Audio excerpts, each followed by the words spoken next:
இப்போ தான் நம்ம சேனலுக்கு நீங்கள் முதல் முறையாக வரீங்கன்னா தயவுசெய்து கீழே இருக்கிற ரெட் கலர் சப்ஸ்கிரைப் பட்டன் அழுத்தி சப்ஸ்கிரைப் பண்ணிக்கோங்க. கூடவே அந்த பெல் பட்டன் அழுத்தி ஆள்னு கொடுத்துக்கோங்க.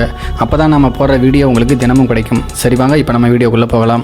கன்னியாகுமரி திருவட்டார் பகுதியை சேர்ந்தவர் தருண். இவருக்கு வயது 19.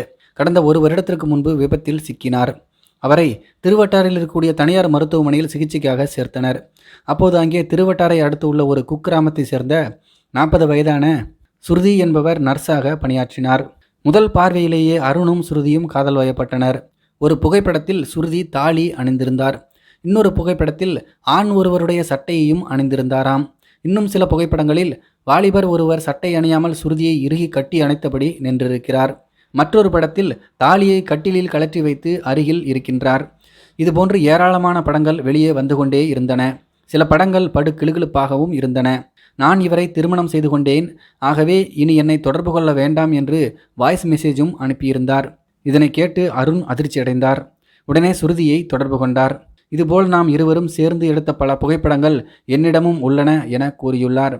இதை கேட்டு அதிர்ச்சியடைந்த சுருதி அருண் தன்னை மிரட்டுவதாக அவருடன் இருக்கக்கூடிய வாலிபரிடம் கூறியுள்ளார். சுருதியின் இரண்டாவது காதலனுடைய பெயர் முகிலன். இவர் திருவனந்தபுரம் ஏர்போர்ட்டில் பணியாளராக உள்ளார். இவரும் இந்த மருத்துவமனையில் சிகிச்சைக்காக வந்தபோதுதான் சுருதியின் காதல் வலையில் விழுந்திருக்கிறார். இதெல்லாம் விசாரணையில் தெரிய வந்தது.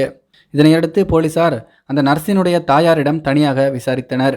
அப்போது மகளின் முதல் மற்றும் இரண்டாவது காதலர்கள் குறித்த விவரம், 2 பேரும் எடுத்துக்கொண்ட புகைப்படங்கள் உள்ளிட்ட விவரங்களை தெரிவித்தனர்.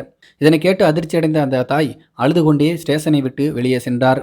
அதன் பிறகு அந்த வாலிபர்கள் 2 பேரையும் அழைத்து அவர்களுடைய செல்போனில் இருக்கக்கூடிய புகைப்படங்களை டெலீட் செய்யுமாறு போலீசார் அறிவுறுத்தினர். மேலும் இனிமேல் இதுபோல் எந்த புகைப்படமும் வெளியே வரக்கூடாது என்று கூறி எச்சரித்து அவர்களை அனுப்பி வைத்தனர். அதேபோல் அந்த நர்ஸிடமும் இனிமேல் இதுபோன்ற காரியங்களில் ஈடுபடக்கூடாது என்று எச்சரித்து அனுப்பி வைத்திருக்கிறார்கள்.